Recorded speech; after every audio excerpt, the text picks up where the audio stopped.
Donald Trump is unleashed against the brand new Democrat nominee for mayor, Zoran Mamdani, which, by the way, I really like with a side of tzatziki sauce and maybe a little pita just to sop up the sauce at the end of the dish. But anyway, no matter how you like your Zoran Mamdani, Donald Trump calls him a communist lunatic. We go over to readlion.com. They have the story. Trump slams New York City socialist and presumptive mayoral nominee who wants to Trump-proof New York City. That's right. I don't know if you've seen this, but he's actually put out a document right there on his campaign letterhead, Trump-proofing New York. That's going to be kind of hard since, 10% of the buildings there have Trump's name on them. Trump helped build New York into the new Renaissance megalopolis that it is today, but that's okay. This guy's a communist, as you know. Here's the post from Donald Trump. It finally happened. The Democrats have crossed the line. Zoran Mamdani, a 100% communist lunatic, has just won the Democrat primary and is on his way to becoming mayor. We've had radical lefties before, but this is getting a little ridiculous. He looks terrible. His voice is grating. He's not very smart. He's got AOC plus 3 dummies all backing him. And even our great Palestinian senator, crying Chuck Schumer. Did he just call him a Palestinian senator? Chuck Schumer is groveling over him. Yes, this is a big moment in the history of our country. To analyze this with me, we bring in our friend, colleague from Salem Radio. He's the round mound of all things profound. He is, of course, Chris Stigall. Chris, how are you, my friend? I just love it. Seems like with every passing month, there's a new adjective tucked in front of Chuck Schumer's name. I adore it. I wonder how long Chuck Schumer's name is going to get before this term is out. How you doing, Larry? Thanks for having me. I'm good. And listen, I know that you've been following this on your show. And, I'm in D.C. We get this jaundice sort of everyone inside the Beltway is screaming because they have a knee-jerk reflex reaction to stuff like this. And think, oh, Trump can't say that. Trump can't do that. You broadcast from the heartland, from the middle of our country. I got to think when they see this guy coming out of New York, they say the exact same thing. He is, in fact, a communist lunatic.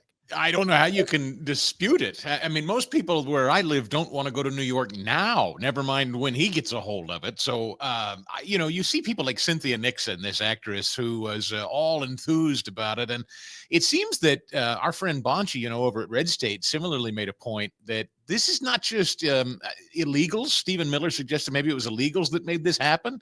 Not just. I mean, maybe some, but also the college-educated white lady.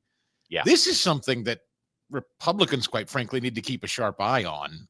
And I know some Republicans have said, well, let's wait until he burns the city down, and then maybe we'll look great by comparison. I don't know whether that's a strategy or not, but it's alarming that he's done as well as he has. Yeah. And I was reading the piece at readline.com that Maggie Little wrote, the same one you were just referencing. She also points out what a humiliating defeat it is for the family Cuomo. Which is not a small matter. So the moderate Democrat, I don't know if he or she is dead if you're a moderate Democrat in New York, but right now they don't look very welcome. Yeah, Cuomo said tonight's not our night. You think? Because I want to get more into Mamdani and how this is truly a disaster for the Democrats, which is lovely. But if you're Cuomo right now, he can be on the ballot. I think he's on something called the Truth and Justice or Fight for the American Way Party or something stupid like that.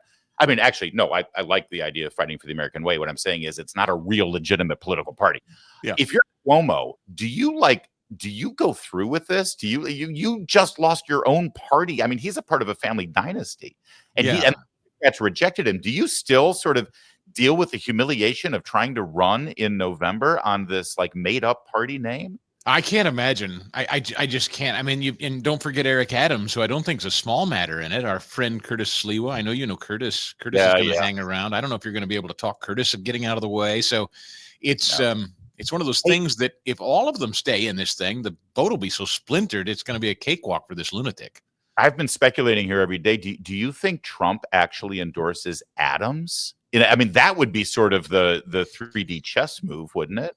We were debating whether he would even get involved in it at all. I was thinking about that too. And I wondered if he's best to just stay out of the thing because he doesn't really want the scourge of any of it, but it would be fun. I mean, he's done Adams the favor, obviously, in pardoning him and clearing the way, and Adams has been working with him, so maybe. He called him a communist lunatic, which seems to be the big headline of the day. But I don't know if you saw this. This is actually my favorite. Whenever Trump does something like this, I'm sure you're like me. It's like you chuckle just like you did, and it's fun. And I love reading it on the air to the audience. And it just makes me laugh. But the second part, it's always a bank shot. It's not what Trump said. It's how they react. Take a look at this. I kid you not. This is not the Babylon Bee. This is real. Fact check. Is Zoran Mamdani a communist? Sub-headline, no, Donald Trump claimed that New York City mayoral candidate's platform is akin to communism is false. Experts say. The best part, the kicker, look who published it. Al Jazeera. So chef's kiss. I mean, go ahead, Chris. Just take that and run with it. It is remarkable, the gift that he has. He baits them into doing something that is axiomatic in politics. When you're explaining, you're losing. And Trump's entire MO, as you appropriately said, is to go out there and just drop a bomb like you're a mullah in Iran and then make everybody backfill with explanation. That's not true. What he just said is not true, but it's already out there. And that's what he's so brilliant about. Name calling. I mean, it's vintage Trump. You assign something to someone. It goes all the way back to, Little Marco and Lion Ted and Sleepy Jeb. That stuff just sticks. You've seen Scott Adams' analysis of that stuff. It's once it gets in people's brains, there's no backfilling, no getting out of it. And certainly not from Al Jazeera. Although I have to say, Little Marco's doing a pretty good job over the course of the last few months of redefining his role there. He's changed a lot. I think he wants the gig, by the way, don't you, in the future? Yeah. All right, so Mamdani, he is a communist. I mean, by every proper definition, he wants to have government-controlled grocery stores. You want bread, you want vegetables, you want any kind of protein, you get it from the government.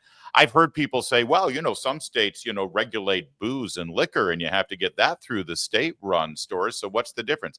Really? I'm sorry, Chris. I think I see a difference there, don't you? I do. Yeah. And I, having lived in Pennsylvania for a number of years, I know about the state-run stores. It's madness and highly inefficient, by the way. And you can buy your booze a lot cheaper if you cross the state line and go into Delaware, which most people do if you live in the southeastern corner of Pennsylvania. So that's exactly what would happen. With groceries too, by the way, if you want to use that as an example. Go to New Jersey. Last I checked, if you live in Manhattan, Queens, Staten Island, New Jersey's pretty easy to get to. Every time. All you do with price controls, they want to do it with rent. Everyone's just going to pack up and leave. There won't be choice. And the only choice you'll be left is a government-run option, which we see how that's working out with health insurance and Obamacare, right? It's certainly not gotten better or cheaper. The Postal Service. I mean, you could go down the list of every time the government wants to command and control and offer you one option that they run, it's never better, it's never cheaper, it's never more efficient. Never. As you often remind your listeners and your viewers, sadly, we do belong to the stupid party. We've gotten better in some respects, but we're the stupid party.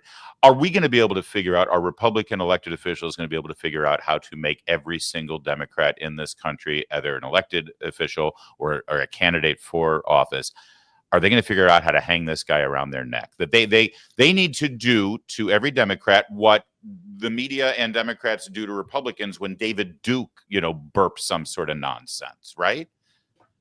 Yes, but it would also be nice if the Republicans got better at drawing a bright white line of distinction between us. And I'm sorry to say that Republicans just can't seem to get their arms around peeling back on government spending, getting government out of the way, rules and regs out of the way. Trump wants to do that. Trump's leading the charge on it. There are many, I'm not saying none, maybe even most, but I don't know that a lot of Americans can draw a clear enough distinction between the governing parties. And when you can blur the lines between Republicans and Democrats, that's when a lunatic starts to look appealing, or a Bernie Sanders starts to look appealing, because they can come along and say, neither party serves you. And people start to believe that, including some who might be inclined to vote Republican. I mean, you see it right now in this fight about rescissions and cuts and spending and the big, beautiful bill. Republicans have to have something to run on, Larry. They can't just say, we're not the crazy communist in New York. They've got to offer, here's our difference.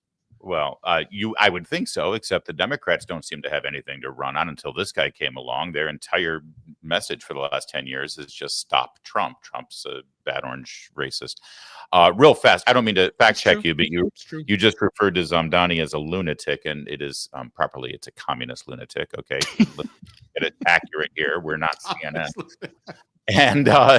And finally, I mean, with all due respect to Al Jazeera, I think we should fact check this on our own. I mean, from your perspective, if it's a toss up, which way are you leaning? Is he a communist lunatic, or is he just, a bright-eyed, bushy-tailed, optimistic, and dreamy socialist that you want your daughter to marry? Yeah, and it seems like that's exactly who voted for him. Young women who went to college and think that he's, I don't know if they think he's cute, funny, clever, what it is, but it's alluring and it's interesting. There is this strain of young progressive. I actually wrote about this today in my newsletter. It's they chip away at the very foundation and fundamentals of the country, Larry, but they do it in an attractive and fun-loving way. Exactly. And there's a whole contingent that just really embrace it. I mean, just get kind of drunk on it, and you think to yourself, how in the world can you think attacking the free market makes good sense? But there are a lot of educated young women out there that think this guy's just a dreamboat and the answer to the future. There is something appealing about them. I'll be honest. I mean, just on the face of it, I mean, if I had a choice, I'd probably want to hang out and maybe party with Zohran and AOC. They're probably fun to spend that time with. The problem is they'll ask us to pick up the check afterwards. Of course, we're always paying for it with people like that. Yeah. Yeah, no, I like she's an attractive lady, that AOC. I mean, if I didn't know her party affiliation and I was a younger man, I'd go, hey, yeah. What are you doing tonight? Huh? Hold that thought. And I mean, if that's your metric, if that's your metric, I'd date her if I didn't have to listen to her. Then sign me up. Or you don't want her redistributing your wealth, shall we say?